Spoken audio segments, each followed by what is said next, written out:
daraasado badan oo la sameeyay ayaa waxaa la ogaaday in dowlado badan oo reer galbeed ah laga isticmaalo xariiqa nolosha oo ah calaamadaha xariiqa oo ku sawiran baabacada gacanta marka uu qofku shaqo doonanayo waxaa laga eegaa oo interviewga ka mid ah baabacadiisa oo lagu kala ogaanayo sida ay sheeganayaan shakhsiyadiisa iyo qofka uu yahay sidoo kale haddii qofku uu u tago dhakhtar nafsaaniya dhakhtarku waxa uu eegayaa baabacada qofka isla markaana waxa uu fahmayaa mushkiladda haysata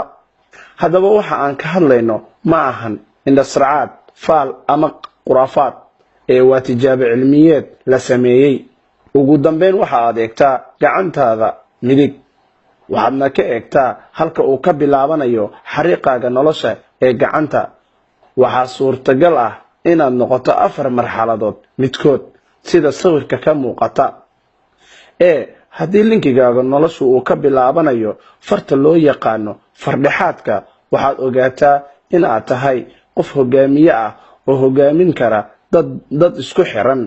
sidoo kale waxaad tahay qof tilmaami kara shaqadii hami leh waxaadna tahay qof aan fikradaha dadka kale aan ku tiirsanayn waxaad tahay qof caqli badan oo go'aano wanaagsan qaadan kara inta badan waxaad tahay qof taxadar badan waxaadna tahay qof degan oo aan xasaasi ahayn sidaas darteed waxaad u badan tahay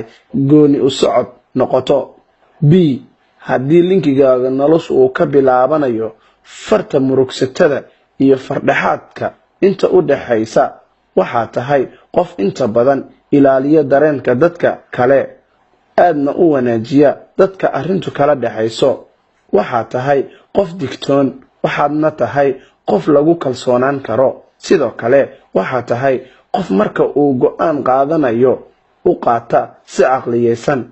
laakiin waxaad tahay qof la qayaani karo dadka kale in ka badan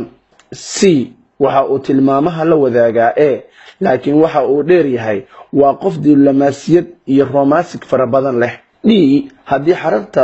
xariiqaaga noloshu uu ka bilaabanayo inta u dhaxaysa suulka iyo farta murugsatada waxaad tahay qof samar badan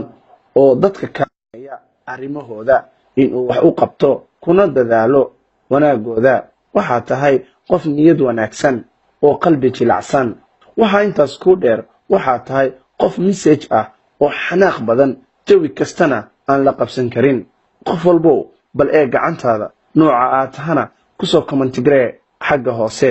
waxaa laga yaabaa inay saameyn kugu yeelato oo aad qayb ka mid ah noqoto haddaadan wada noqon